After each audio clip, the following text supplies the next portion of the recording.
আজিম সাল্লাল্লাহু আলাইহি ওয়াসাল্লাম রেডিয়েন্ট সার্কেল কর্তৃক আয়োজিত আজকের অনুষ্ঠানের অতিথিবৃন্দ, আমার সামনে ভূমিষ্ঠ এক ঝাঁক তরুণ মেধাবী প্রজন্ম, সকলকে আমার পক্ষ থেকে আন্তরিক শুভেচ্ছা ও মোবারকবাদ।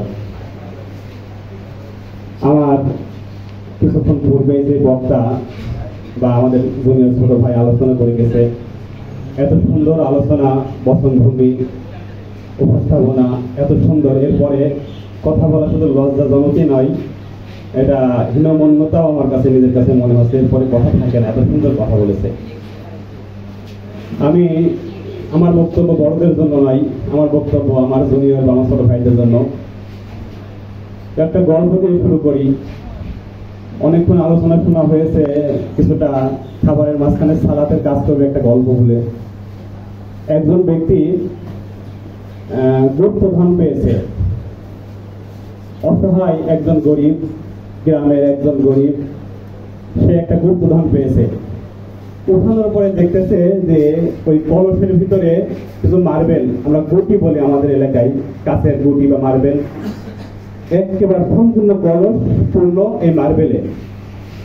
সে খুব মন খারাপ করলো যে সবাই স্বর্ণ পাই, মুক্তা পাই, ইত্যাদি জিনিস পাই, আর আমি কাছের এই মার্বেল গুলো পেলাম। তো ওই কাছের মার্বেল দিয়ে পাখি শিকার করে না অনেকেই, ছোট কোটি বানায় পাখি শিকার করে, ওই পাখি শিকার করতো।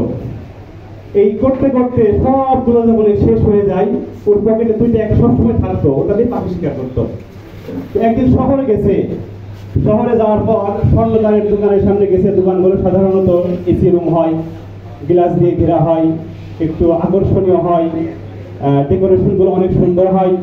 তো এরকম জায়গায় সে ঘুরতেছে আর দেখতেছে বাইরে থেকে শহরের মানুষ, একটা গ্রামের মানুষ শহরে গেলে সবকিছু ঘুরে ঘুরে দেখে, বড় একটা বিল্ডিং পাইলো সে তাকায় দেখে, তালা গুনে। তো এরকম সে ওই দোকানগুলো দেখতেছে, দেখতে দেখতে একটা জিনিস দেখে ওই গরিব কৃষক হেসে ফেলছে।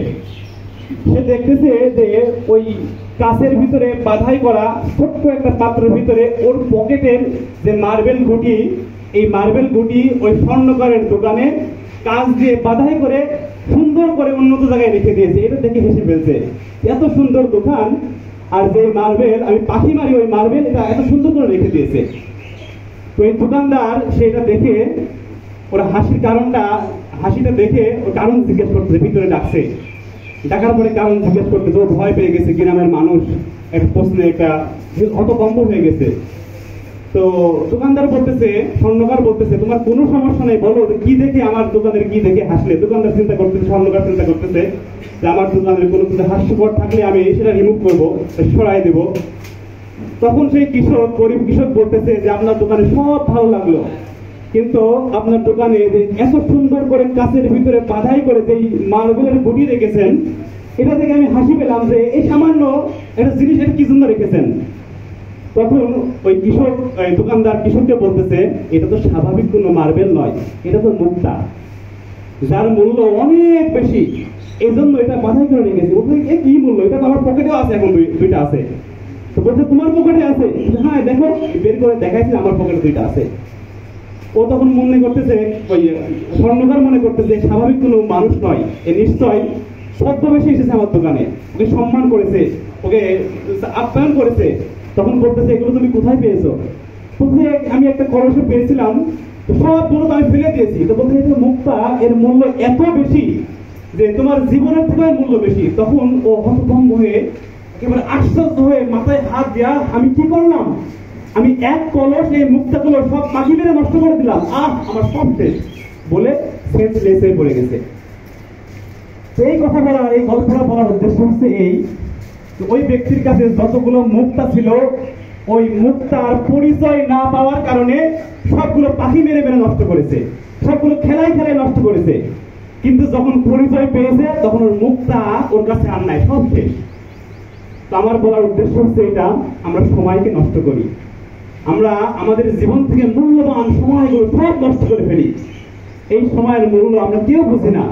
যখন আজরাইল আমাদের সামনে আসবে, তখন মাথায় হাত দিয়ে সময়গুলো কি ভাবে নষ্ট করে ফেললাম, তখন আমাদের আর কোনো উপায় থাকবে না।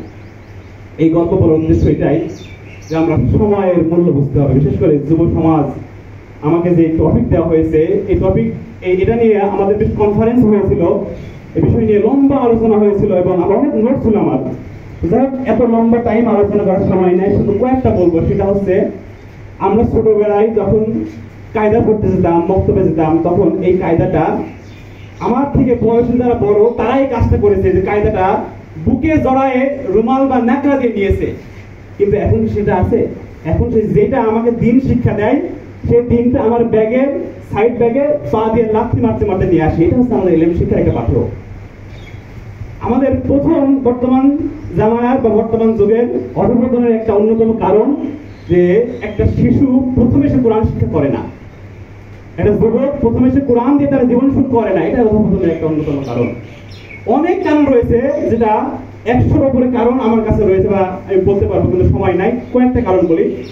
আরেকটা অধঃপতনের কারণ হচ্ছে মোবাইল ফোন। এটা অবাধ ব্যবহার, এটা প্রয়োজন, কিন্তু এর অবাধ ব্যবহারের কারণে আমরা নষ্ট হচ্ছে। আমি যখন বক্তব্য দিচ্ছি বা আমার আগে যেসব বক্তব্য দিয়েছে, সবাই এই বক্তব্য দেওয়ার সময় পিছনে সবাই অনেকেই দেখেছি মোবাইল নিয়ে ও কাজ করতেছে, ওর কাজ করতেছে। এটা অধঃপতনের একটা অন্যতম কারণ, এখনো করতেছে।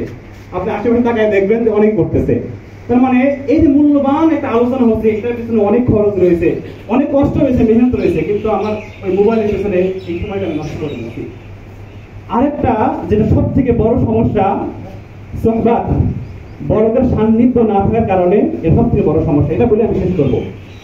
সোহবাত যদি না থাকে, বড়দের সান্নিধ্য যদি আমি না থাকি বা আমরা না থাকি, তাহলে আমি বা আপনি যে কেউ একটা ভালো সর্ব উত্তম চরিত্রের মানুষও যদি সে আরেকজন উত্তম চরিত্রের মানুষের সংস্পর্শে না থাকে, তাহলে ওই মানুষটা একদিন 2 দিন পরে নিশ্চিত নষ্ট হয়ে যাবে। দেখবেন সমাজের ভিতরে এটা ভালো একটা ছেলে, সে মাদ্রাসায় পড়াকালে ভালো ছিল, কলেজে ভালো ছিল, গ্রামে এসেছে অন্য একটা ছেলের সঙ্গে ফাউল ছেলের সঙ্গে ঘোরাফেরা করছে, ওর জীবনটা নষ্ট করে ফেলেছে। এই জন্য এই সংগঠন প্রয়োজন, এটার কারণে সংগঠন প্রয়োজন।